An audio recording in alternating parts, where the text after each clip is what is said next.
Bismillahirrahmanirrahim. Assalamualaikum warahmatullahi wabarakatuh. Alhamdulillahilladzi arsala rasulahu bil huda wa dinil haqq liyudhhirahu 'alad dini kullihi walau karihal musyrikun. Wa asyhadu an la ilaha illallah wahdahu la syarikalah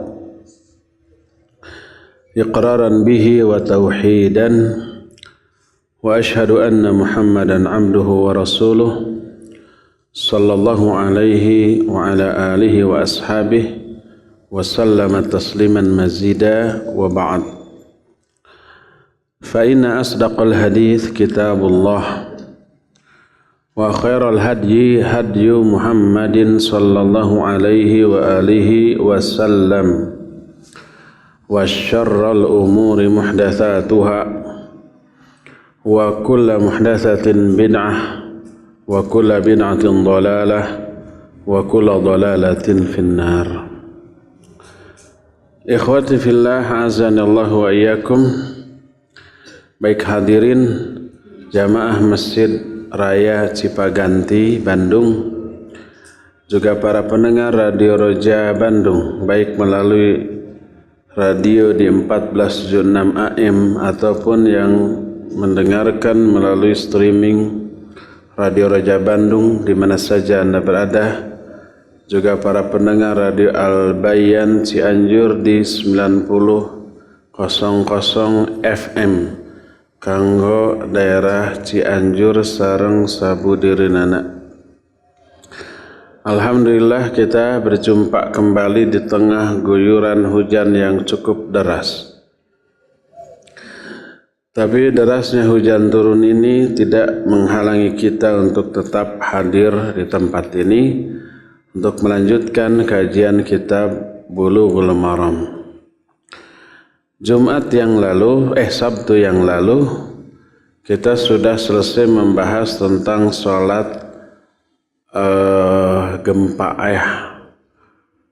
Saya dengar kemarin ada gempa di daerah lain dengan skala Richter yang cukup tinggi ya.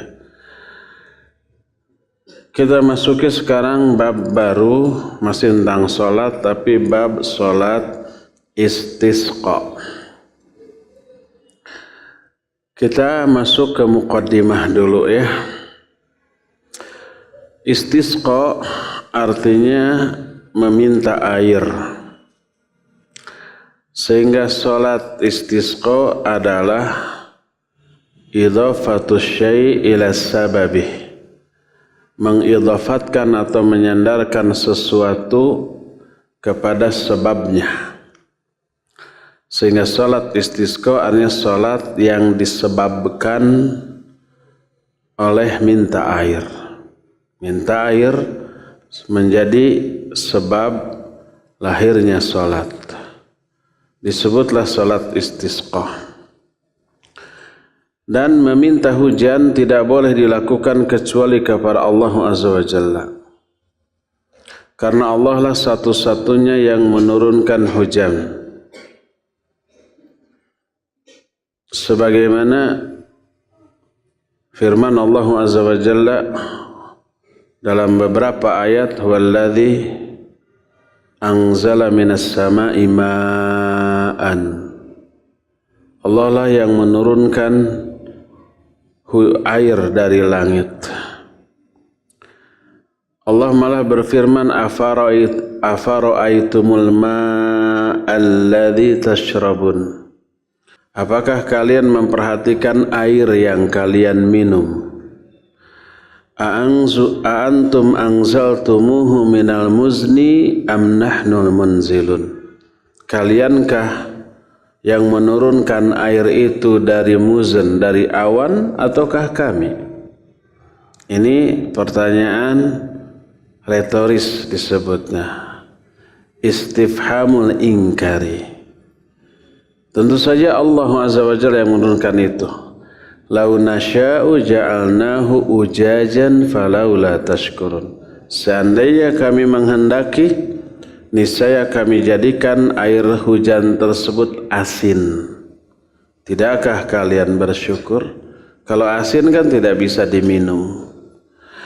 Jadi Allah lah yang menurunkan air hujan dari langit.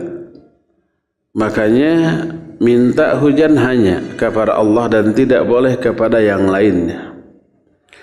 Betul eksekutor atau pelaksana dari turunnya hujan adalah malaikat, beberapa malaikat yang diketuai atau dipimpin oleh malaikat Mikail. Nabi SAW pernah bertanya kepada Jibril alaihi salatu wassalam, ala ayyi syai'in Mikail, untuk tugas apakah Mikail? Maka dijawab alal qatr wan nabat, untuk tugas menurunkan hujan dan menumbuhkan tumbuh-tumbuhan. Dan malaikat Mikail menurut penjelasan para ulama yang didasarkan kepada beberapa hadis yang sahih, memiliki banyak anak buah dari kalangan para malaikat. Dan ini terbukti dari sebuah hadis yang sahih riwayat Imam Muslim dalam kitab Sahih Muslim, bahwa ada seseorang yang sedang berjalan di tengah padang pasir yang gersang, yang panas.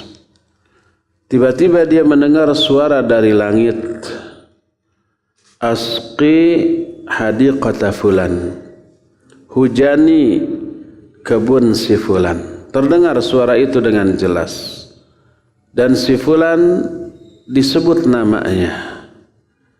Orang itu hafal nama yang didengar dari langit. Tiba-tiba sekelompok awan bergeser ke suatu tempat, berkumpul di tempat tersebut, lalu menurunkan air hujan. Orang itu penasaran, ditelusurilah tempat hujan tersebut, dan tibalah dia di sebuah kebun. Di kebun itu ada orang yang sedang mengatur aliran air hujan tadi, dijadikan sebagai irigasi bagi perkebunannya. Ditanyalah orang tersebut, ya Abdullah masmuka, wahai hamba Allah, siapa namamu? Dia menjawab, ismi fulan, namaku adalah fulan. Ternyata nama itu adalah nama yang disebut oleh suara di langit tadi. Orang itu balik bertanya, ya Abdullah, limadha sa'alta an ismi? Wahai hamba Allah, kenapa engkau bertanya tentang namaku? Dia menjawab, tadi aku mendengar suara dari langit yang menyatakan, hujani itu kebun si fulan. Ternyata si fulan itu engkau. Kebunmu dihujani, kebun yang lain tidak. Apa yang telah engkau lakukan? Orang ini menjawab, kalau apa yang kau katakan benar, maka ketahuilah sepertiga dari hasil perkebunan ini aku makan untuk keluargaku. Sepertiga kedua aku jadikan sebagai modal untuk biaya pertanian berikutnya. Sepertiga lagi aku sodakohkan kepada fuqara dan masakin. Jadi dibagi tiga. Ada enggak yang ditabung? Tidak ada. Sepertiga dimakan, sepertiga lagi untuk modal, dan sepertiga lagi disodakahkan. Begitu terus, karena itulah Allah menjamin rizkinya. Ketika kebun yang lain gersang, kebun dia diberikan hujan oleh Allah Azza wa Jalla. Salah satu di antara faedah hadis ini dijelaskan oleh Imam An-Nawawi rahimahullahu ta'ala, bahwa suara yang didengar oleh orang tadi di langit besar kemungkinan suara mungkin malaikat Mikail atau malaikat lain yang menyuruh malaikat anak buahnya untuk menggiring awan, lalu menurunkan hujan di tempat yang Allah kehendaki. Dan hadis ini mengisyaratkan bahwa malaikat yang mengatur turunnya hujan, bahkan mengatur tumbuhnya tumbuh-tumbuhan, tidak hanya satu atau dua malaikat, tapi mungkin banyak. Cuma salah satu di antara yang malaikat yang kita kenal mengepalai para malaikat yang mengatur hujan dan tumbuhan itu adalah malaikat Mikail. Kadang hujan turun tapi tidak memberikan faedah bagi manusia, dan itu bukanlah disebut paceklik secara syar'i. Sebagaimana dalam hadis sahih riwayat Imam Muslim, Nabi SAW bersabda, "Laisa sanatu alla yumtarun nas, walakinna sanah ayumtaru fala tumbitul arad." Paceklik itu bukanlah masa ketika orang tidak memperoleh hujan, bukan itu. Tapi paceklik itu adalah tahun ketika manusia diberi hujan tapi tidak menumbuhkan tumbuh-tumbuhan. Betapa banyaknya hujan turun tapi tidak memberi manfaat bagi manusia, bahkan madarat. Seperti apa? Seperti timbulnya banjir. Karena kesalahan manusia juga tidak menata lingkungannya sedemikian rupa, sehingga ketika hujan turun malah menimbulkan banjir yang merugikan mereka. Nas'alullaha lana wa lakumul afiyah. Dan kadang-kadang ya, hujan turun dan menumbuhkan tumbuh-tumbuhan karena barokah Allah Azza wa Jalla, dan kadang-kadang tidak ada hujan tetapi tumbuh-tumbuhan tetap tumbuh. Siapa yang mengatur? Seluruhnya adalah Allah Azza wa Jalla. Afara'aitum ma tahruthun a antum tazra'unahu am nahnu zari'un. Tidakkah, apakah kamu memperhatikan tumbuhan yang kalian tanam? Kaliankah yang menumbuhkan tumbuh-tumbuhan itu ataukah kami? Allah yang menumbuhkan. Kita mah cuma nanam, cuma ngegali tanah, lubang, kemudian kita masukkan benih atau stek ke sana, dikubur, dibanjur kucai teh namina teh, disiram, kadang dipupuk. Setelah itu sudah ditinggalkan. Siapa yang memproses tumbuhnya tumbuh-tumbuhan itu? Apakah kita? Tidak. Allah Azza wa Jalla, ya, yang memerintahkan para malaikatnya untuk itu. Jadi tumbuh tidaknya Allah yang mengatur. Maka kadang walaupun tidak turun hujan, tapi tumbuh-tumbuhan tetap tumbuh dan bisa dipanen dengan hasil yang mencukupi kebutuhan manusia. Oleh karena itulah, maka yang kita harapkan dari apapun adalah barokah dari Allah Azza wa Jalla. Mau turun hujan mau tidak, yang kita harapkan barokah. Kadang-kadang hujan turun tapi kita kesulitan air bersih. Contohnya apa? Banjir. Ketika banjir rata-rata krisis air bersih. Tidak bisa mandi, tidak bisa minum, tidak bisa masak. Kemudian timbul penyakit, gatal-gatal, borok dan seterusnya, padahal air melimpah, tapi nggak bisa minum, nggak bisa mandi. Karena tidak adanya barokah dari Allah Azza wa Jalla. Kadang-kadang kemarau panjang tapi air sumur masih ada. Kita masih tetap bisa mandi, bisa minum, bisa masak, bisa melakukan MCK dan seterusnya. Karena barokah Allah. Maka barokah ini Allah turunkan bukan karena hujan atau tidaknya, tapi sebagai balasan atas amalan yang dilakukan oleh manusia. Kalau orang itu iman, takwa, setia satuhu ke Allah Azza wa Jalla, Allah akan limpahkan barokah kepada mereka. Istisqa atau minta hujan ada beberapa bentuk. Pertama, setiap orang berdoa kepada Allah Azza wa Jalla agar diturunkan hujan, baik di dalam solat ataupun di luar solat. Di dalam solat, di mana dibacanya, di mana saja, baik ketika berdiri, ketika ruku, dan yang lebih utama ketika sujud. Dengan cara setelah kita membaca doa pokok dalam sujud subhana rabbiyal a'la minimal 3 kali, lalu kita meminta Allahumma aghithna, ya Allah turunkan kepada kami hujan.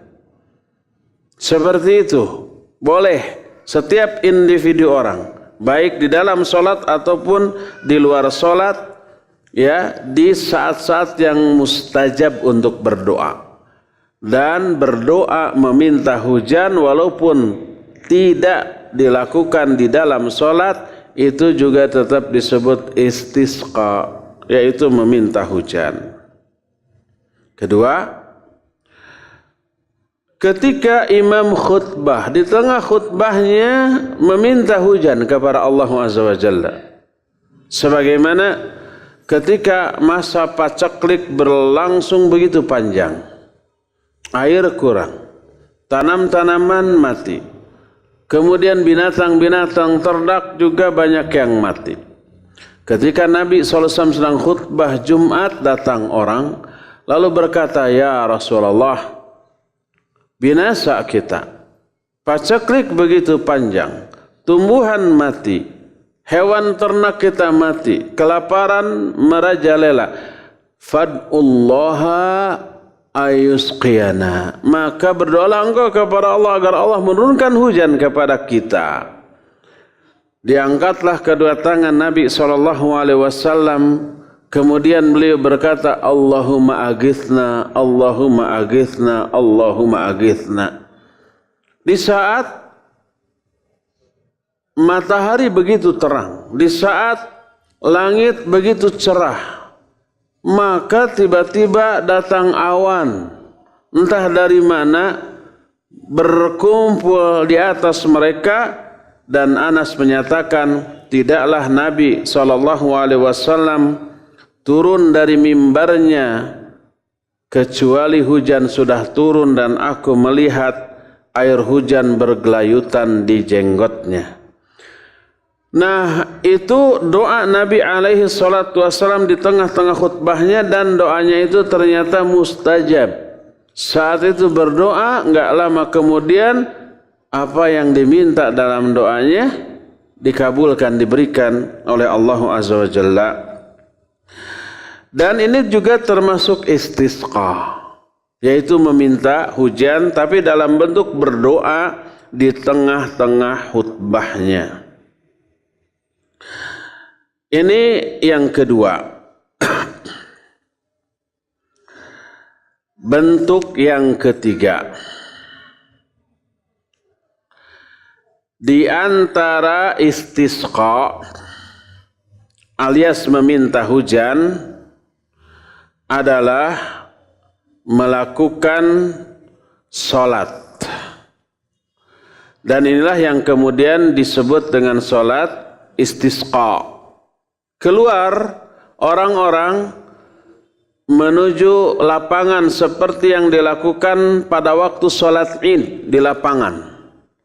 Karena afdolna sholat istisqa di lapangan seperti sholat Id, tapi dibolehkan alias tidak terlarang bila itu dilakukan di dalam masjid. Maka inilah istisqa yang berupa sholat. Dan inilah istisqa yang akan kita bahas, yang berupa solat, yang kemudian disebut dengan sebutan solat istisqa, solat minta hujan. Inilah muqaddimah yang kita bisa berikan. Kita masuki hadis yang pertama. Hadis pertama ini diterima dari Ibnu Abbas radhiyallahu anhuma. Dia berkata, kharajan Nabi sallallahu alaihi wasallam mutawadhi'an, mutabaddilan, mutakhashsyian, mutarassilan, mutadarrian. Fa shalla rak'atain kama yusalli fil 'id, lam yakhtub khutbatakum hadhihi. Rawahul khamsah wa sahhahu at-Tirmidzi wa Abu Uwanah wa Ibnu Hibban. Kata Ibnu Abbas radhiyallahu anhuma, Nabi SAW keluar dengan 5 sikap. Sikap pertama mutawaddi'an, tawaddu. Kedua mutabadzilan, tabadzul. Nanti kita akan terangkan. Ketiga mutakhashsyian, khusyuk. Keempatnya mutarassilan, tarassul. Dan terakhir mutadarrian, tadarru. Keluar dengan 5 sikap ini.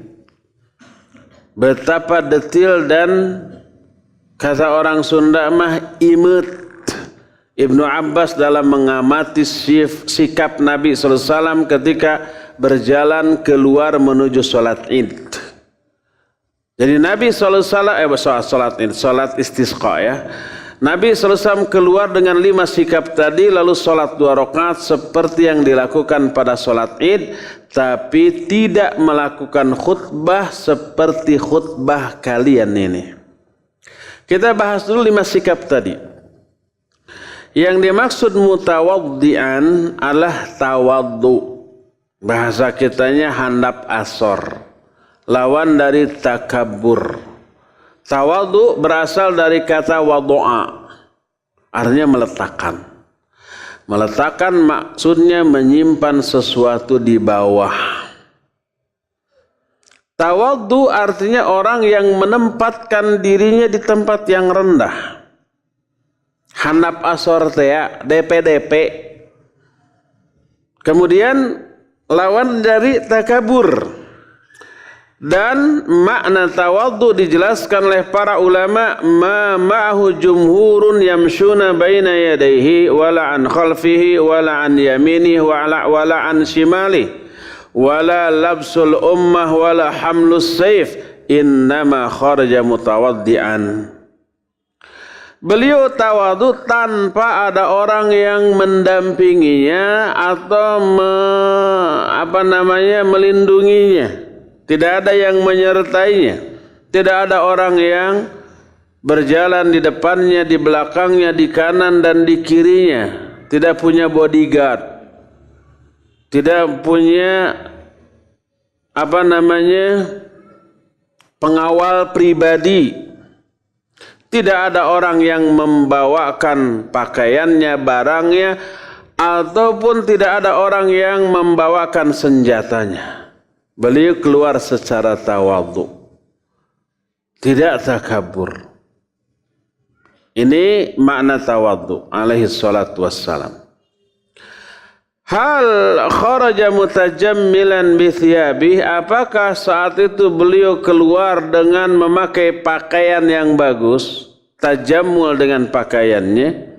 Tajammul itu memperindah diri, dandan. Apakah dandan dia dengan pakaian yang bagus? Disebutkan la, tidak. Tapi beliau mutabadzilan. Tabadzul. Apa makna tabadzul? Laisa alaihi illa libasan adiyan. Lianna hadha yaumu farhin ka yaumil id hatta yakhruja mutajammilan.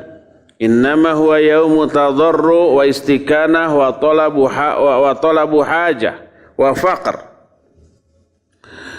Fa kharaja alaihi salatu wassalam mutabadzilan. Makna mutabadzil, beliau tidak memakai pakaian yang bagus ketika mau salat istisqa. Tapi beliau mutabadzilan. Artinya beliau tidak memakai pakaian yang bagus kecuali pakaian yang biasa. Karena ini bukan hari bahagia seperti hari Id, bukan.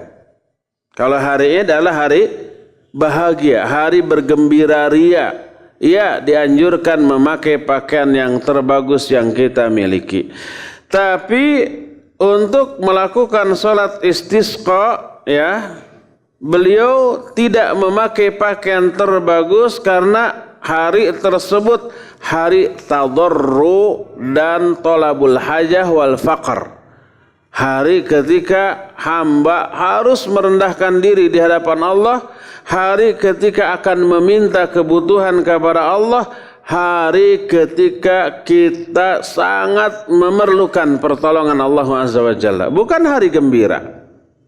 Makanya beliau ketika melakukan salat istisqa tidak memakai pakaian terbagus yang beliau miliki, tapi beliau mutabadzilan, bersahaja. Ini makna mutabadzilan. Ketiga, mutakhasyian. Beliau tampilannya juga khusyuk, tenang, kalem. Yani zahiran alaihi al-khusyu' ala hayatihi wa harakatihi wa mashyihi wa ala qalbihi min babi aula. Idza khasha'a al-qalbu khasha'atil jawarih.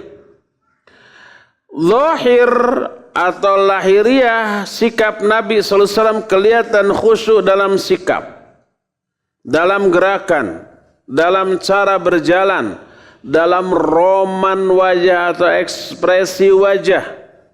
Kelihatan khusyuk, kelihatan kalem, kelihatan tenang, dan hatinya pasti lebih tenang, lebih khusyuk lagi. Karena apa? Karena idza khasha'al qalbu khasha'atil jawarih. Kalau hatinya khusyuk, maka khusyuk pula seluruh anggota badannya. Karena anggota badan itu seperti prajurit bagi hati. Hati komandannya akan mengikuti kondisi hati. Ini perkataan seorang ulama, ya, yang begitu masyhur, Sa'id bin Al-Musayyib rahimahullahu ta'ala, ketika beliau melihat ada orang yang sholat tapi kedua tangan orang itu palid. Palid itu apa?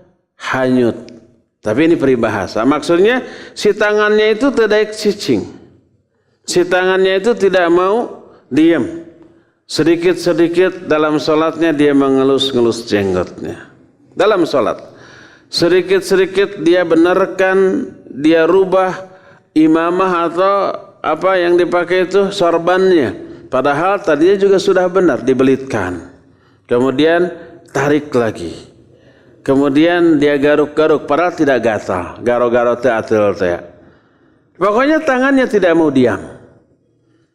Berkatalah Sa'id bin Al-Musayyib, "Lau khasha'a qalbu hadzal rajul la khasha'a jawarihuhu." Seandainya hati orang ini khusyuk, niscaya khusyuk pula lah seluruh anggota badannya. Nabi SAW, kata Ibnu Abbas, keluar dengan sikap yang khusyuk. Dan kekhusyuannya terpancar dari seluruh tampilannya, ekspresi wajahnya, cara berjalannya, sikapnya, gerakannya, dan yang lain-lainnya. Ini makna khusyuk. Itu ketiga. Keempat, mutarassilan. Makna mutarassilan adalah rileks, lawan dari terburu-buru, henteu rurusuhan, henteu gereges gedebug, boten kesusu. Benar? Tidak terburu-buru. Itu tarassul. Makna tarassul adalah fi masyihi la yusri. Ketika berjalan dia tidak ngebut. Wa hadza tarassul aktsar mimma kana ya'tadu alaihi salatu wassalam. Dan berjalan santai adalah kebiasaan yang paling sering dilakukan oleh Nabi SAW ketika beliau berjalan. Ini makna mutarassilan atau tarassul. Dan yang kelima atau yang terakhir mutadorri'an. Mutadorri'an tadarru'. Tadarru' itu menghinakan diri. Kepada siapa? Tentu saja kepada Allah Azza wa Jalla. Maknanya apa? Yakni mudhiran lil hajah wal faqah wal faqr lillahi Azza wa Jalla. Wa hadzal akhir la yu'lamu illa bi ikhbari Rasul alaihi salatu wassalam lianna mahallahu al-qalb. Fadh-dhahir anna Ibn Abbas radhiyallahu anhuma alima hadza min ikhbari Rasul alaihi salatu wassalam lahu. Makna mutadarri'an adalah beliau menampakkan sikap orang yang sangat perlu, yang sangat butuh, yang sangat bergantung kepada Allah Azza wa Jalla. Pertama nampak dari sikapnya, yang kedua ya, ini isi hati. Pertama isi hati bisa terlihat terpancar dari sikap, yang kedua sangat besar kemungkinan Nabi SAW mengabarkan hal ini kepada Ibnu Abbas radhiyallahu anhuma karena hikmah tertentu. Dan inilah 5 sikap yang ditunjukkan oleh Nabi SAW ketika keluar menuju lapangan untuk sholat istisqa. Yang pertama adalah tawadhu, yang keduanya adalah tabadzul. Tabadzul artinya bersahaja, memakai pakaian yang beliau kenakan yang biasa, tidak yang terbagus. Yang ketiga khusyuk, keempat tarassul alias rileks, tidak rurusuhan, tidak terburu-buru, dan yang terakhirnya tadarru, menampakkan kebutuhan yang sangat kepada Allah Azza wa Jalla, dan itu nampak di dalam sikapnya. Fasalla rak'atain kama yusalli fil 'id. Lalu beliau melakukan salat 2 rakaat seperti salat yang dilakukan pada waktu 'id.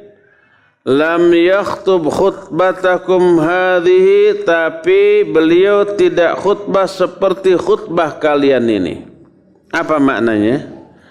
Berkata Syekh Al-Utsaimin rahimahullahu taala, fasalla rak'atain kama yusalli fil 'id, yakni yakunu fihima takbirun zaidun li'annahu lam yaqul rak'ataini was sakat bal qala rak'ataini kama yusalli.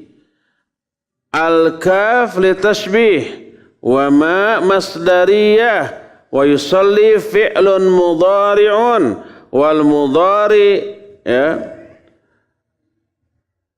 wal mudhari mutamassik bil ma al masdariyah fayu awwal masdaran wa taqdir ka salatihi fil 'id. Makna beliau bersolat 2 rakaat seperti solat id artinya ada takbir seperti takbir yang dilakukan di dalam solat id.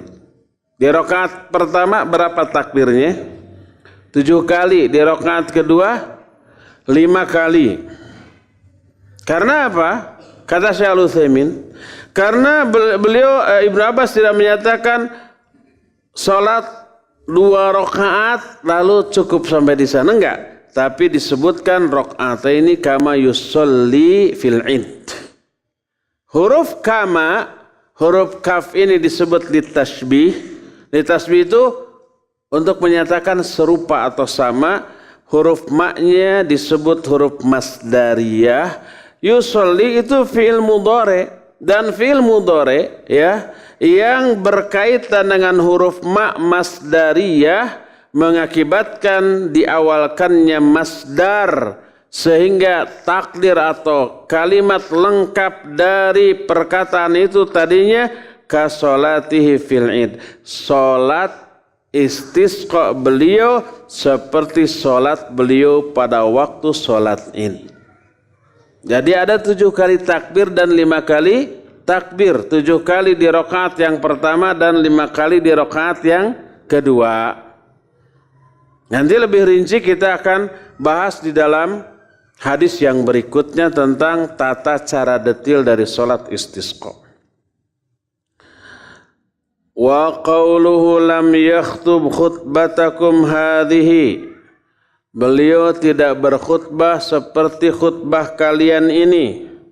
Apa maknanya? Yushiru ila khutbatin la na'lamuha fil haqiqah wala fassaraha syurrah wa ka'annahum ba'da ahdi Rasul sallallahu alaihi wa alihi wasallam saral khutaba'u ya'tuna bi khutabin imma annaha mumillah wa imma anna fiha adiyah mathalan ghaira munasibah ma na'rifu. Al-muhim annahu lam yanfil khutbah mutlaqa wa innama nafyal khutbah allati tusbihu khutbata haula wa ala hadha fala yakunu fi hadzal hadits dalilun ala anna Rasul sallallahu alaihi wasallam lam yakhtub.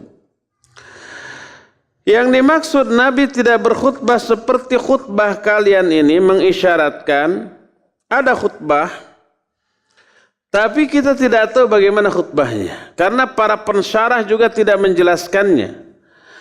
Tapi ucapan Ibnu Abbas di dalam hadis ini mengisyaratkan seolah-olah setelah Nabi wafat, ada banyak khatib-khatib berkhutbah pada waktu sholat istisqa dengan khutbah yang beda dengan khutbah yang dilakukan oleh Nabi SAW.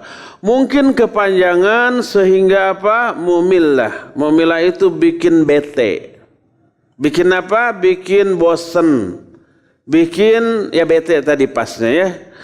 Atau mungkin ya di dalamnya ada doa-doa yang tidak sesuai dengan apa yang menjadi momen dari sholat tersebut. Tapi apa yang dikatakan oleh Ibnu Abbas radhiyallahu anhu ini, beliau tidaklah menafikan adanya khutbah di dalam sholat istisqa. Ya ada, tapi khutbahnya tidak seperti khutbah para khatib di zaman Ibnu Abbas setelah kematian Rasul sallallahu alaihi wasallam. Sehingga hadis ini tidak menjadi dalil bahwa di dalam sholat istisqa tidak ada khutbah, enggak. Bahkan sebaliknya mengisyaratkan adanya khutbah di dalam sholat istisqa. Tapi khutbahnya berbeda alias tidak sama dengan khutbah-khutbah yang dilakukan oleh para khatib di zaman Ibnu Abbas masih hidup setelah kematian Nabi SAW. Terus bagaimana tuh khutbahnya yang disyariatkan oleh Nabi SAW ketika sholat istisqa? Nanti kita akan bahas di dalam hadis-hadis yang berikutnya. Dari hadis ini ada beberapa faidah yang bisa kita ambil.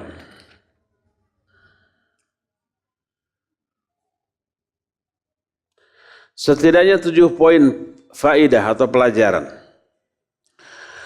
Faidah pertama adalah masyru'iyatul khuruj li salatil istisqa liqaulihi kharaja. Hadis ini menjelaskan disyariatkannya keluar untuk salat istisqa berdasarkan perkataan Ibnu Abbas kharaja. Nabi keluar dari rumahnya. Kedua, annahu yanbaghi an yakuna ala hadhihi sifah mutawaddi'an mutabaddilan mutakhashsyian mutarassilan mutadarrian hayatul faqiril miskinil mustajdi la hayatul farah alladhi yalbisu thiyab al-jamilah wa yatatayyab wa masbaha dzalik. Kedua, hendaklah orang-orang ketika akan keluar menuju salat istisqa hendaklah membarengi dirinya dengan 5 sikap tadi. Tawadhu, tabadzul, khusyuk, tarassul dan tadarru'. Tidaklah ada. Jadi tawadhu tidak sombong, tabadzul itu bersahaja, tidak memakai pakaian terbagus, ekspresi dan sikapnya khusyuk, kemudian rileks, santai, tidak terburu-buru, dan menampakkan keperluan dan kebutuhan yang besar kepada Allah Azza wa Jalla. Persis seperti sikap orang fakir, orang miskin, orang yang mempunyai kebutuhan besar. Tidak boleh bersikap dengan sikap seperti orang yang sedang senang, sedang bahagia dengan memakai pakaian yang bagus dan aroma parfum yang mahal. Enggak. Karena apa? Karena ini momen bukan untuk bersenang-senang, tapi momen untuk menunjukkan kebutuhan yang sangat kepada Allah Azza wa Jalla. Ketiga, faidah ketiga, masyru'iyatu salatil rak'atain fil istisqa wa an takuna ala sifati salatil 'id liqaulihi fa shalla rak'atain kama yusalli fil 'id wa hadha huwa alladhi tadullu 'alaihi al-adillah. وقد ذهب بعض أهل العلم إلى أنه يصلي ركعتين كالعادة ولكن الصواب ما دل عليه الحديث وأن الألفاظ التي تأتينا إن شاء الله في الأحاديث مطلق مثل صلى ركعتين تحمل على هذا المقيد. Ketiga, hadis ini menjelaskan disyariatkannya salat 2 rakaat ketika minta hujan. Dan hendaklah tata cara sholatnya seperti sholat id. Berdasarkan perkataan Ibnu Abbas, beliau sholat 2 rakaat seperti pada sholat id. Dan ini pula yang ditunjukkan oleh dalil-dalil lain. Ada sebagian ulama yang berpendapat bahwa 2 rakaat itu seperti 2 rakaat pada umumnya. Tidak ada takbir 75. Tapi sekali-sekali ada yang berpendapat begitu. Dan ini masalah yang diikhtilafkan di kalangan para ulama. Tapi yang benar, wallahu alam, adalah apa yang ditunjukkan oleh hadis ini. Dan seluruh lafaz tentang salat istisqa bahwa beliau salat 2 rakaat adalah lafaz yang mutlak. Dan yang mutlak hendaklah dibawa kepada makna yang muqayyad. Yang mutlak itu adalah beliau sholat 2 rakaat tanpa diterangkan cara-caranya. Itu mutlak. Maksud mutlak itu umum. Tapi bagaimana rincian 2 rakaat?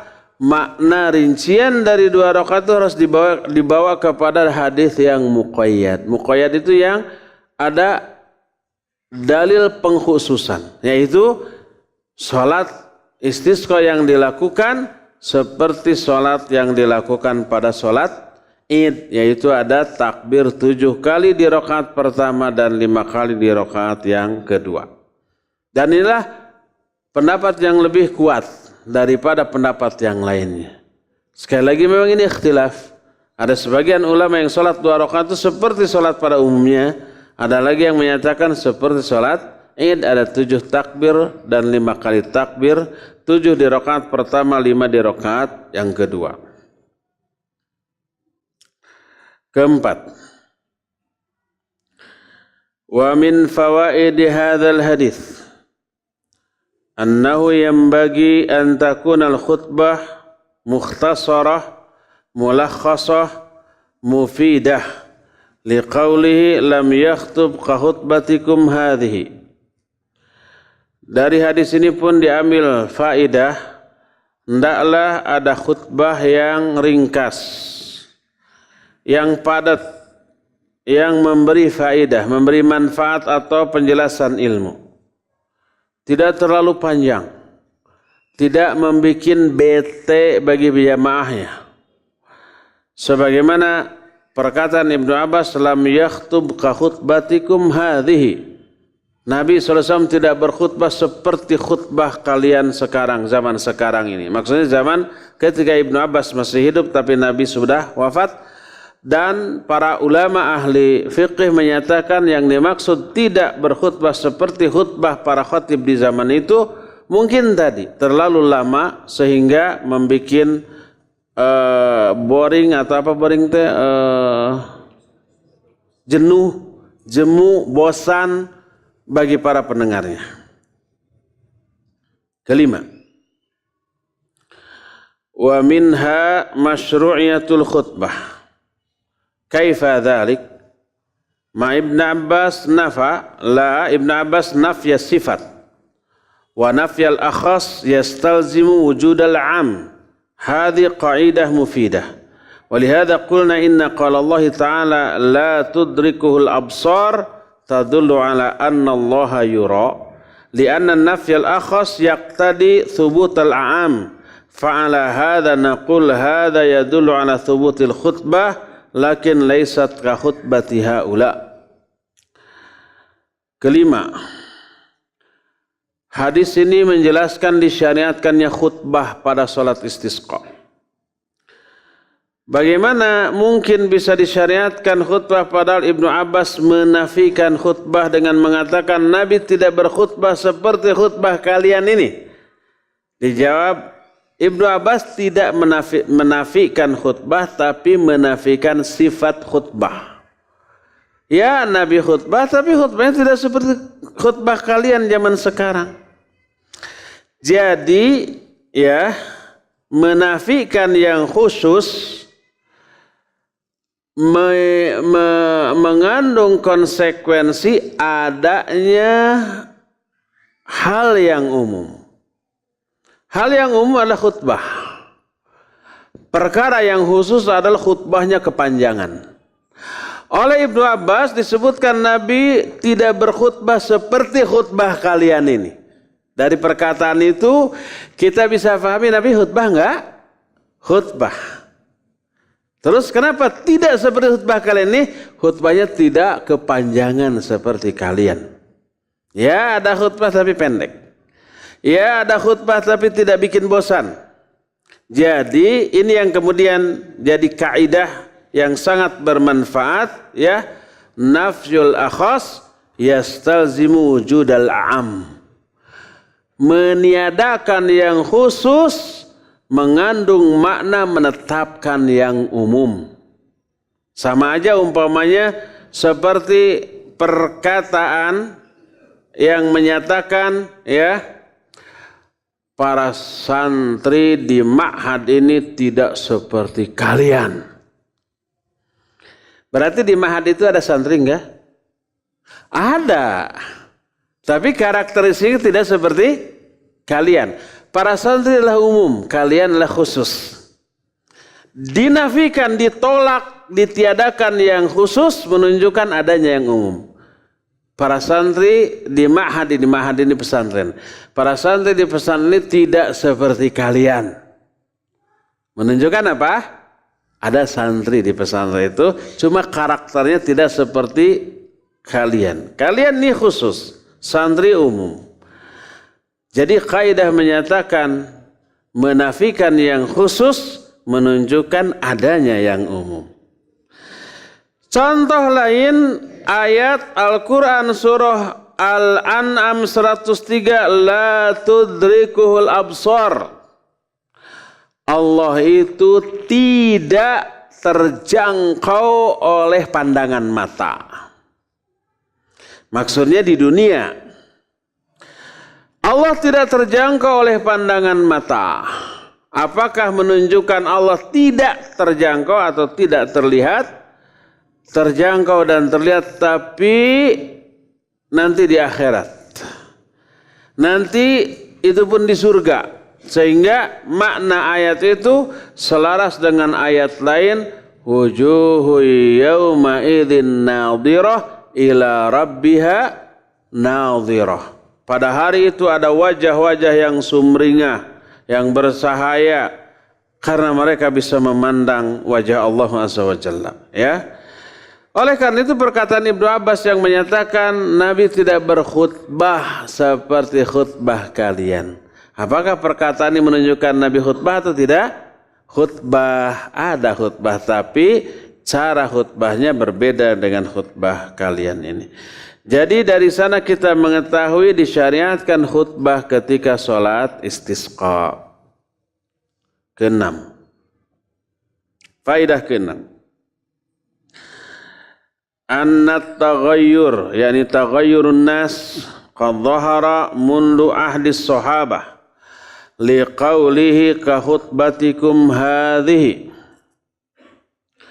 Hadis ini pun menjelaskan bahwa perubahan tentang tata cara ibadah, perubahan yang dilakukan oleh manusia tentang tata cara ibadah ini sudah muncul, sudah terjadi di zaman para sahabat masih hidup. Tapi oleh para sahabat dibiarkan tidak? Tidak, dikoreksi. Tapi walaupun dikoreksi, pelaku tetap ngeyel, ngotot, kekeh petekeh, bandel, bedang wang kalang teka palang. Bedang wang kalang teka palang. Contohnya perkataan Ibnu Abbas, Nabi khutbah tapi tidak seperti khutbah para khatib zaman sekarang. Menunjukkan para khatib di zaman Ibnu Abbas masih hidup sudah merubah tata cara khutbahnya dari tata cara khutbah yang diajarkan oleh Nabi SAW. Ini contoh pertama. Contoh kedua, nah yang ini yang kemudian disebut bid'ah marwaniyah. Tentang apa coba? Tentang tata cara sholat Id. Waktu itu para sahabat masih ada. Sayyidina Abu Sa'id Al-Khudri radhiyallahu an yang memberitakan hal ini, bahwa Marwan salah satu penguasa gubernur saat itu ya di suatu tempat merubah tata cara sholat Id yang harusnya sholat dulu setelah itu khutbah. Terbalik dengan Jumatan. Kalau Jumatan apa dulu? Khutbah dulu lalu sholat. Kalau sholat Id, sholat dulu setelah itu khutbah. Oleh Marwan dibalik. Dia melakukan khutbah dulu lalu sholat persis seperti Jumatan. Dan diingkari oleh para sahabat radhiyallahu anhum ajmain saat itu. Dan kemudian itu dikenal dengan sebutan bid'ah marwaniyah. Itu sudah muncul. Ini contoh kedua. Contoh ketiga, Abu Musa Al-Asy'ari radhiyallahu an melihat di masjid ada orang berkumpul dengan masing-masing membawa batu dengan jumlah tertentu, batu kecil, kerikil, dipimpin oleh seorang imam.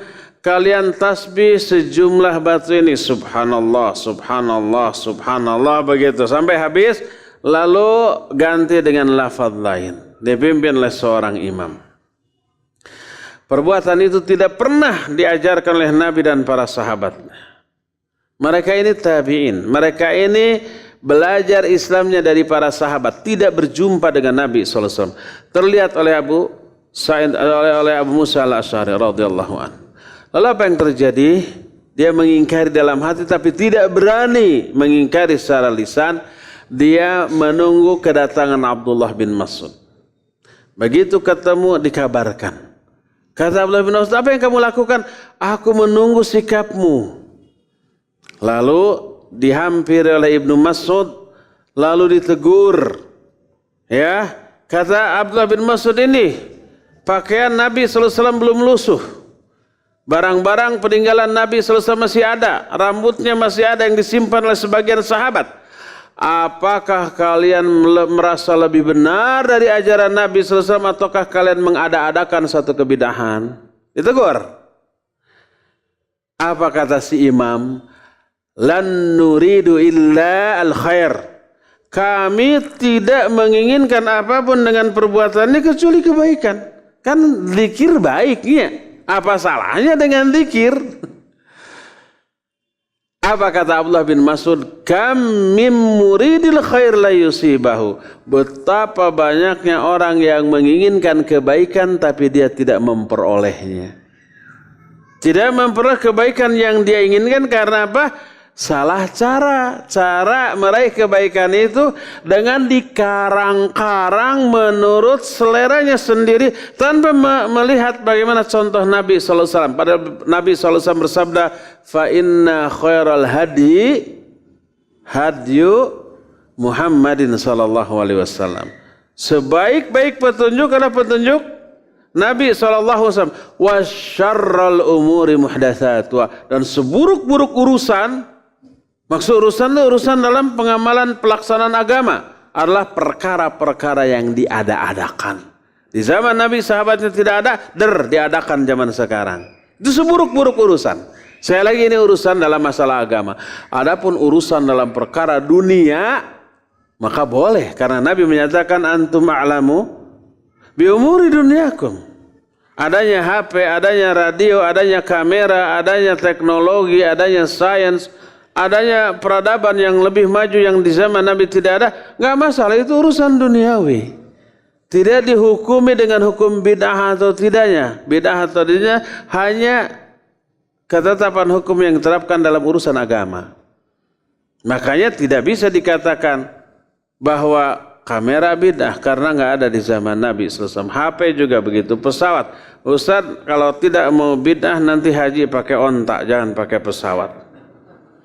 Itu orang nggak paham batasan bid'ah itu apa. Urusan dunia dimasukkan ke dalam urusan agama lalu digeneralisir.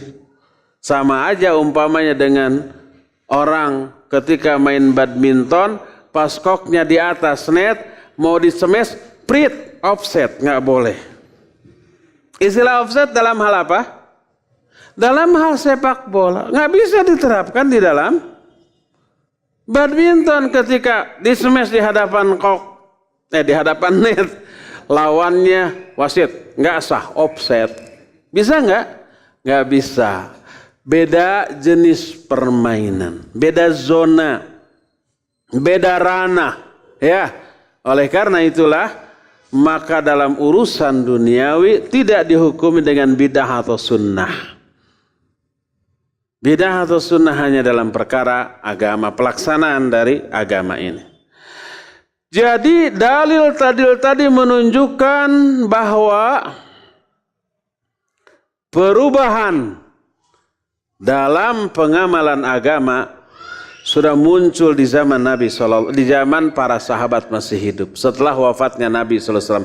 Dan oleh para sahabat tidak dibiarkan tapi ditegur, tapi orang ngeyel, kekeh, sehingga kebidahan itu tetap ada, bahkan berkembang serta semakin banyak yang mengamalkannya. Bayangkan, kalau penjelasan para sahabat saja ditolak oleh pelaku kebidahan, apalagi penjelasan kita.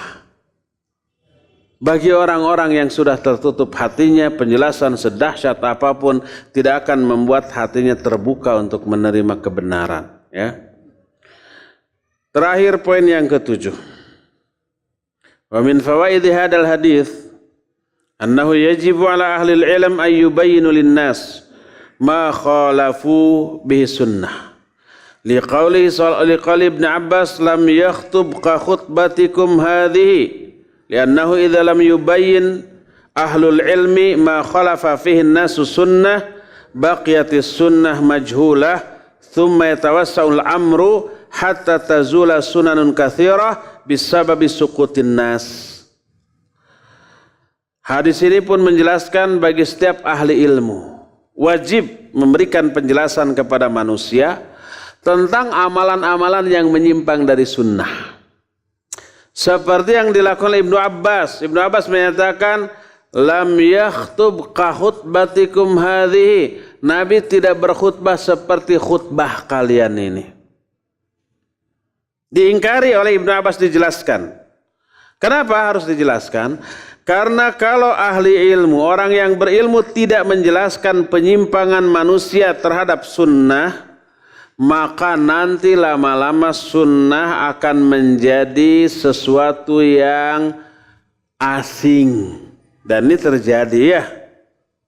Tertutup oleh kebidahan yang lebih dominan. Kemudian kebidahannya sampai merajalela, maka sedikit demi sedikit sunnah hilang. Berkata sebagian ulama seperti yang dijelaskan oleh Al-Imam Syatibi dalam kitab Al-I'tisam, ya, ma fu'ilatil bid'ah illa humiyat fihi sunnah. Tidaklah satu kebid'ahan dilakukan oleh manusia kecuali di zaman itu terhapuslah satu sunnah. Lahir satu kebid'ahan, hilang satu sunnah. Lama-lama kebid'ahan semakin dominan, sunnah semakin tersembunyi. Akhirnya terbiasalah orang dengan kebid'ahan dan menganggap kebid'ahan ini bagian pokok dari ajaran agama ini.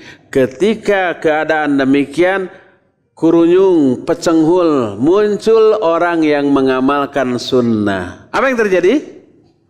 Dianggap aneh, dianggap asing, atau ajaran agama anyar, kan gitu ya? Apa yang disabdakan oleh Nabi SAW terbukti di setiap zaman dan setiap tempat. Innal islama bada'a ghariban wa sayaudu ghariban kama bada'a fatuba lil ghuraba. Sesungguhnya Islam ini awalnya dianggap sebagai ajaran yang aneh atau yang asing. Dan kelak di akhir zaman Islam akan kembali dianggap ajaran aneh atau ajaran asing. Maka berbahagialah orang-orang yang dianggap aneh, dianggap asing. Berbahagialah orang yang terasing.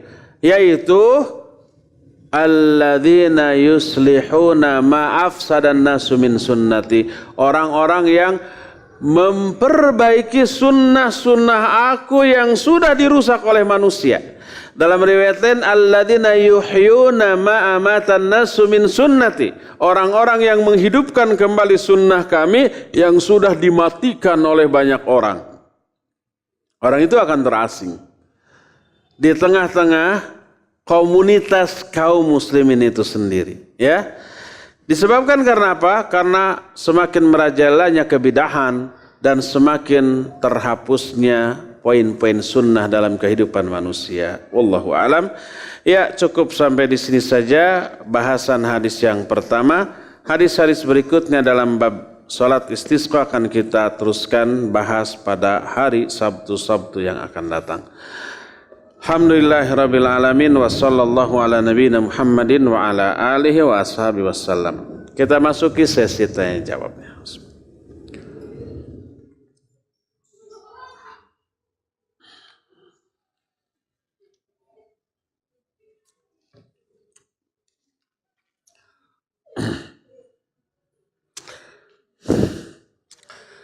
Bismillahirrahmanirrahim. Assalamualaikum. Waalaikumsalam warahmatullahi.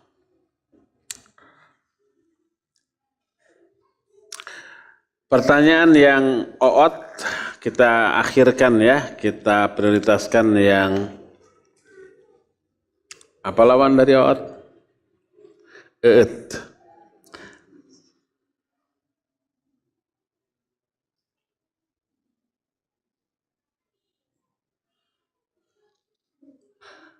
Pertanyaan tentang salat istisqa kebanyakan yang belum terbahas hadisnya ya. Kita lewat juga. Sebab pertanyaan itu nanti akan terbahas juga di dalam bahasan hadis berikutnya.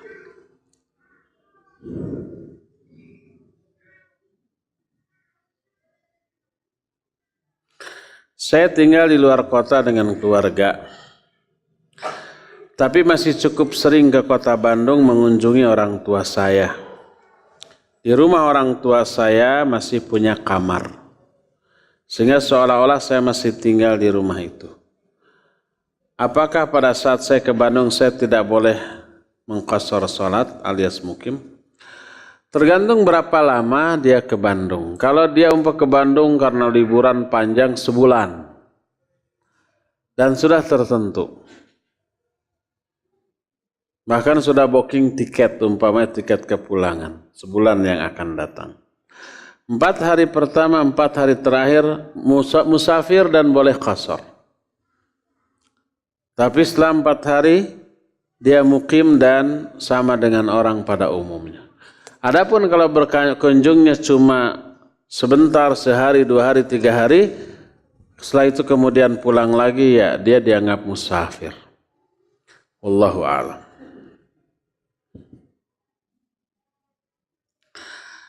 Ustaz, di kantor saya apabila ada acara besar, panitia selalu memanggil pawang hujan dengan membawa tasbih yang besar dan jari-jari tangan penuh dengan batu akik. Itu dukun, dia keliling-keliling komat kamit. Lalu saya berdoa supaya turun hujan di tempat tersebut. Jikalau dikabul Allah, biar pawang tersebut malu. Secara syar'i bolehkah tindakan saya? Ya, dibolehkan membongkar kebobrokan, kepenyimpangan seseorang dalam rangka untuk agar orang-orang tidak tertipu, tidak termanipulasi oleh penyimpangan orang tersebut. Seperti umpamanya ada pawang hujan, diundang supaya tidak hujan. Kita berdoa, ya Allah turunkan hujan. Biar dia nggak laku lagi, biar orang-orang tidak percaya lagi, ya, itu dibolehkan.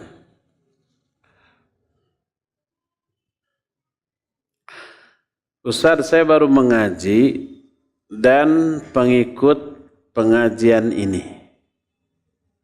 Namun rasanya materi yang dikaji sudah jenuh. Saya ingin belajar dari yang dasar terlebih dahulu. Adakah di Bandung ini kajian yang mengkaji materi dasar? Yang hari Jumat sore itu materi dasar. Karena itu akidah.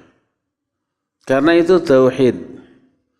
Kemudian setiap hari Senin pagi 5:30 sampai jam 7 di radio juga, dan itu di masjid juga, tapi di Selat Cau sana. Jauh dari sini sekitar 1 jam. Tentang al-usulul thalathah. Itu juga dasar. Bulughul Maram yang kita kaji tidak dasar, tetapi penjelasannya disesuaikan dengan kemampuan umumnya mustami. Umumnya mustami bisa menyerap karena ini praktis. Tentang amalan ibadah harian, tentang tata cara sholat, gitu kan, tata cara wudhu.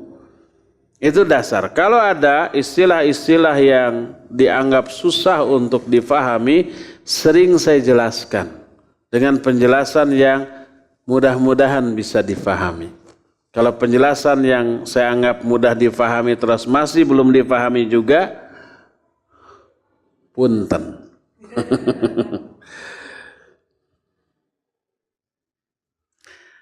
Ingat, di dalam pengajian sering saya jelaskan, bukan sekedar ilmu yang kita buru, tapi banyak keuntungan dan keutamaan lain selain ilmu. Apa? Pertama, gugur dosa. Duduknya kita di sini, gugur dosa. Apa penyebabnya? Banyak. Pertama, ini kebaikan.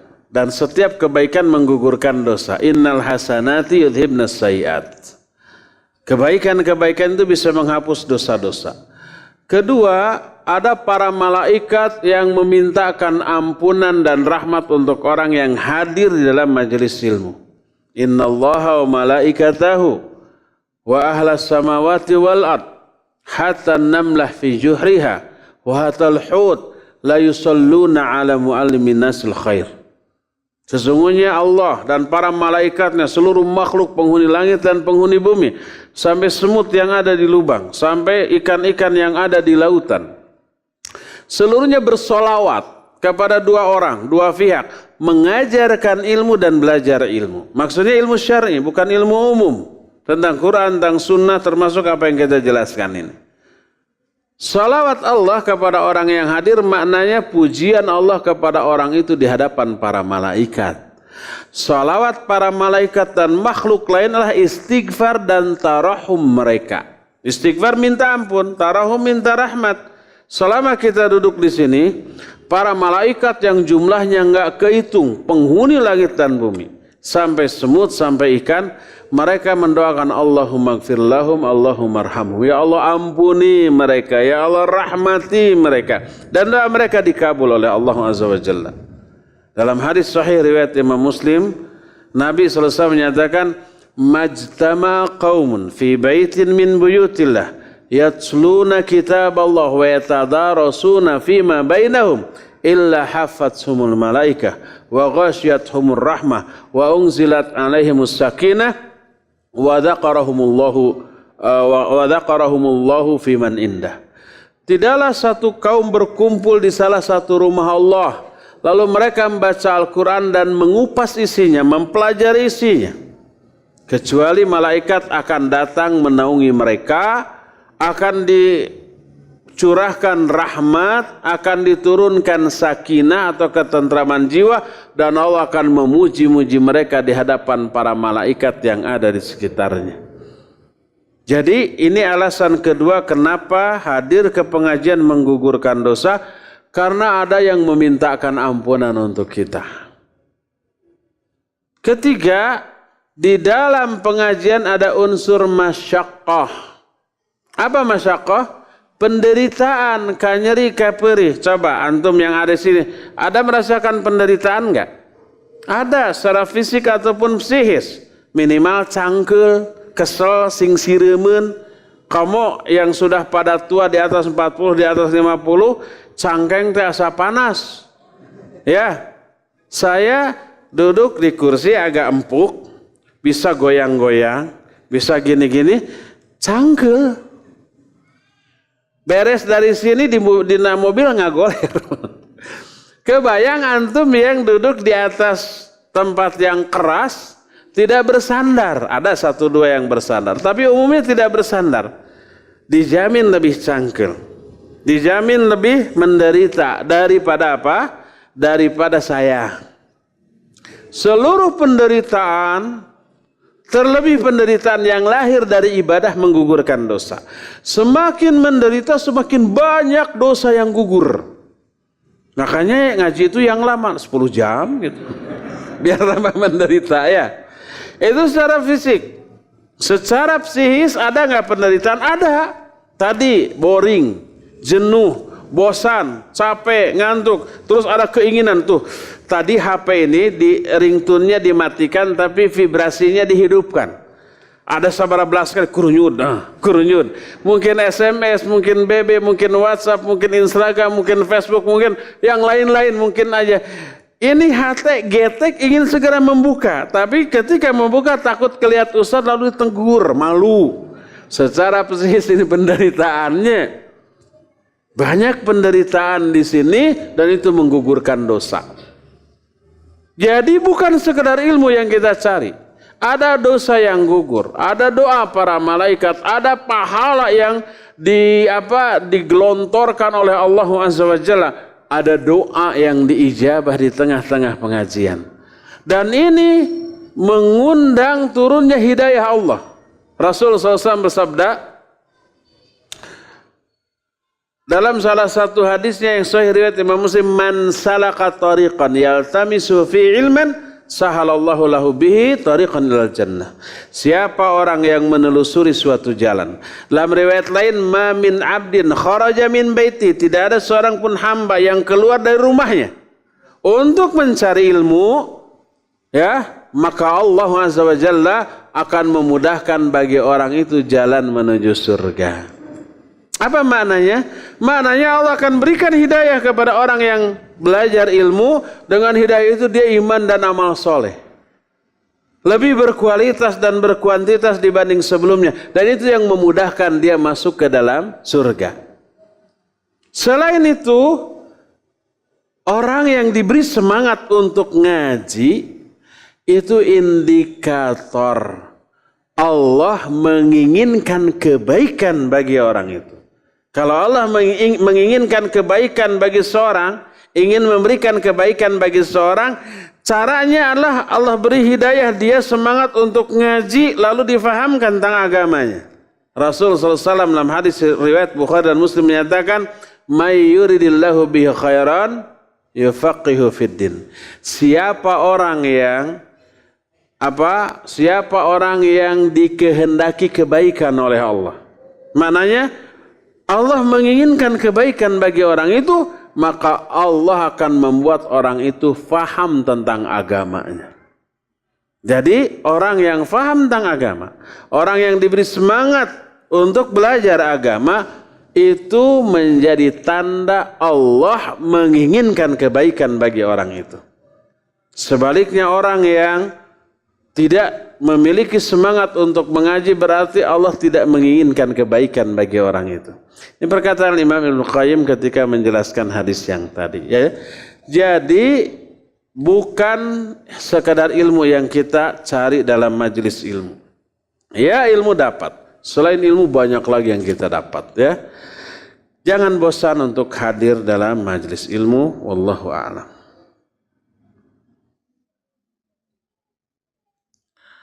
Bagaimana pendapat Ustaz tentang suntik tetanus? Istri saya hamil dan kata bu bidannya bulan depan disuruh suntik tetanus. Apa yang harus kami lakukan? Apakah nurut bu bidan tersebut dan bagaimana pendapat Ustaz tentang vaksin dan imunisasi? Hukum asal semua itu mubah boleh selama pertama isi kandungan yang disuntikan itu tidak mengandung sesuatu yang haram. Yang kedua, itu memberi efek maslahat dan bukan madarat. Maka kalau itu dibolehkan dan hukumnya mubah. Adapun kalau dua syarat itu tidak terpenuhi maka tidak boleh. Umpamanya yang disuntikannya mengandung unsur haram, enzim babi umpamanya. Maka tidak boleh. Atau tidak mengandung yang haram, seluruhnya halal, tapi begitu jos disuntik malah semakin lemah si anak, atau memberi efek buruk baik ke ibunya ataupun ke anaknya, maka juga tidak boleh, karena itu memberikan madarat, ya. Maka setiap perbuatan yang menimbulkan madarat maka terlarang secara syar'i. La dharara wa la dirara. Tidak boleh memberi madarat dan juga tidak boleh dimadaratkan oleh orang lain. Nah, jangan tanya menurut Ustadz apa isi kandungan vaksin. Saya nggak bisa jawab. Tanya ke yang tahu tentang hal itu. Bismillah. Assalamualaikum Ustadz. Waalaikumsalam warahmatullahi. Ada pertanyaan dari Umi Minnah dari Cimahi. Mau tanya apakah nasnya atau dalil yang mendasari bahwa pada saat terjadi gerhana itu harus bertakbir seperti takbir pada saat Idul Fitri atau Idul Adha, dan apakah kalau gerhana matahari yang tidak kelihatan seperti nanti pada tanggal 9 Maret itu kan hanya sebagian wilayah Indonesia, kalau seperti Jawa hanya dilalui sebagian, nah apakah kita akan melaksanakan sholat gerhana? Syukron. Iya. Kita nanti di Bandung insya Allah akan melaksanakan sholat gerhana dengan dua syarat. Syarat pertama memang gerhana itu terlihat dari Bandung. Karena kita tinggalnya di Bandung. Dan menurut informasi di Bandung terlihat dengan kadar gerhana 88% ya. Berarti gede, walaupun hanya sedikit, sebagian kecil, hanya 10%, tapi itu terjadi, iya. Itu syarat pertama. Syarat kedua terlihat dalam arti tidak ada awan yang menghalangi. Tapi apabila ketika terjadi gerhana, kemudian ada awan yang menghalangi sehingga kita tidak melihatnya, maka juga tidak disyariatkan untuk melakukan sholat gerhana. Kalau secara sains, ya di Bandung terlihat dengan kadar gerhana 88% dan durasi 2 jam ya. Dari jam 6 sampai jam 8 lebih. Tinggal kita cari, kita tinggal lihat apakah di tempat kita tinggal tidak ada awan yang menghalangi atau ada. Kalau ada sehingga tidak terlihat, tidak disyariatkan. Kalau tidak ada awan dan terlihat, ia disyariatkan.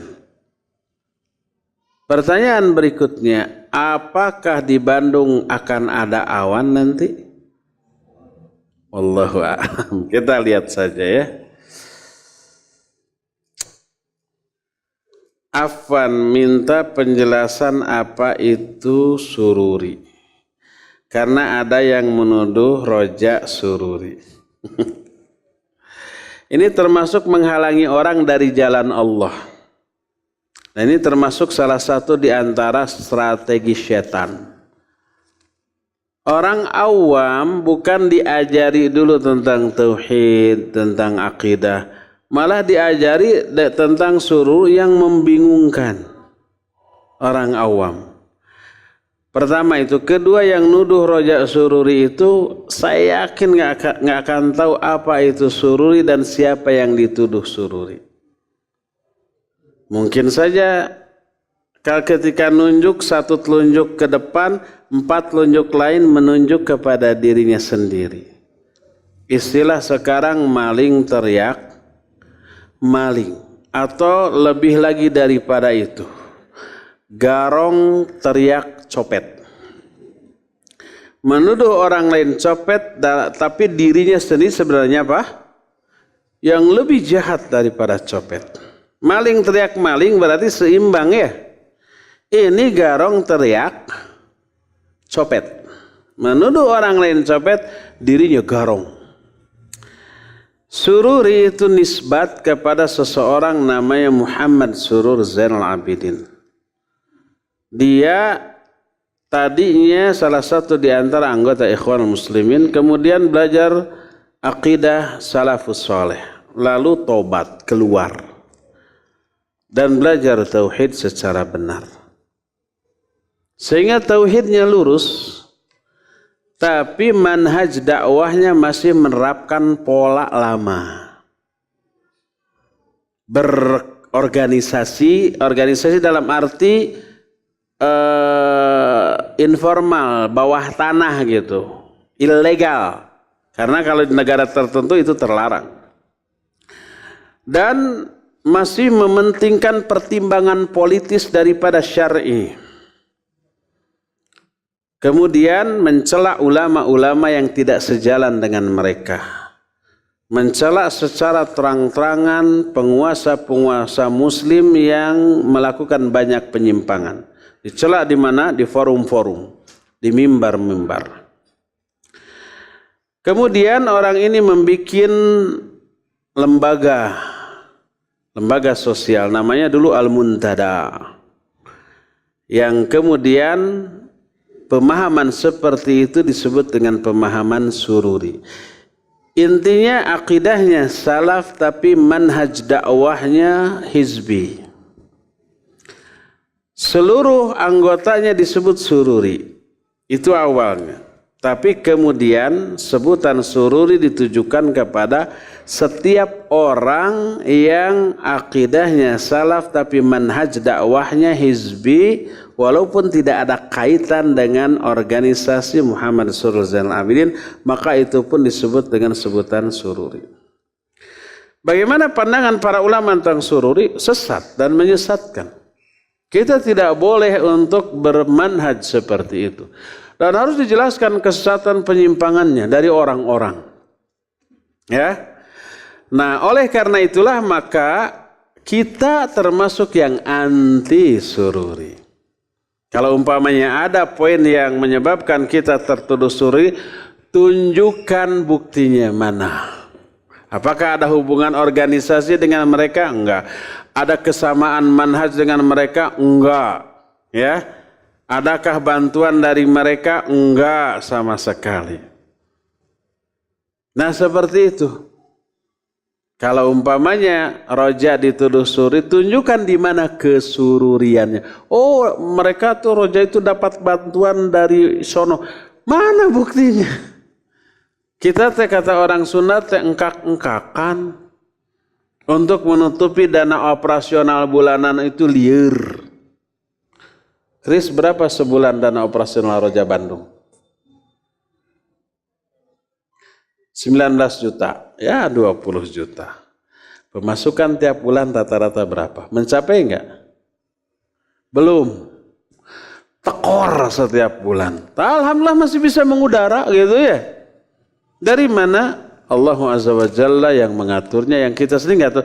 Ini setiap bulan tekor tapi kok masih bisa jalan ya? Yang semoga Allah Azza wa Jalla menggerakkan beberapa hati beberapa donatur untuk menopang ini, karena ini pahalanya jariah mengalir terus. Kalau ada yang membuktikan dapat bantuan dari sono, mana orangnya mana, sekwitansinya mana, uangnya mana, tuh bendaharanya ada, dan pembukuan uang masuk dan keluar juga ada. Nggak ada bantuan, baik Roja ini ataupun Roja Cilengsi. Ya, dari mana kita memperoleh? Dari donasi jamaah yang hatinya tersentil untuk ikut membantu, ingin memiliki pahala jariah melalui dakwah ini. Nah, seperti itu. Coba tunjukkan di mana kesururiannya. Mereka lebih banyak melontarkan fitnah. Katanya ada seorang ustadz yang isi di Roja memuji-muji salah satu tokoh sururi yang ada di negeri lain. Saya hafal si ustadz yang dituduh itu. Mustahil. Karena ustadz ini saya tahu sangat banyak membongkar kekeliruan orang yang tadi, yang dikatakan memuji-muji. Kalau benar ada ustadz yang memuji-muji orang sesat, udah dipecat dari Roja, nggak boleh lagi ngisi. Udah dari dulu begitu. Kita juga akan bereaksi. Kita nggak mendengar, mereka bilang saya mendengar langsung dari Roja. Oh, berarti dia suka dengerin. Atau hanya karangan. Wallahi itu fitnah, itu buhtan. Dan mereka disebut bana manhajahu alal kadhibi wal iftira. Mereka yang menuduh seperti itu adalah orang-orang yang membangun manhajnya di atas dusta dan iftira. Iftira itu apa? Orang-orang yang mengada-adakan tuduhan-tuduhan palsu tanpa bukti. Nah, mereka kemudian menurut kita, kemudian mereka sering berantem di antara sama mereka sendiri. Ada yang tobat, ngaji ke kita bari diem-diem dah malu. Tadinya sudah musuh hebat, diem-diem. Mungkin ada di sini yang hadir sekarang. Ada juga liur teu mana, akhirnya futur lagi. Jadi preman lagi. Ada lagi yang semua ustaz disanjung oleh dia. Wah, nggak benar, dimusuhi, dajjal. Lari lagi ustaz nih yang benar. Lama-lama nggak benar, dajjal. Terus begitu.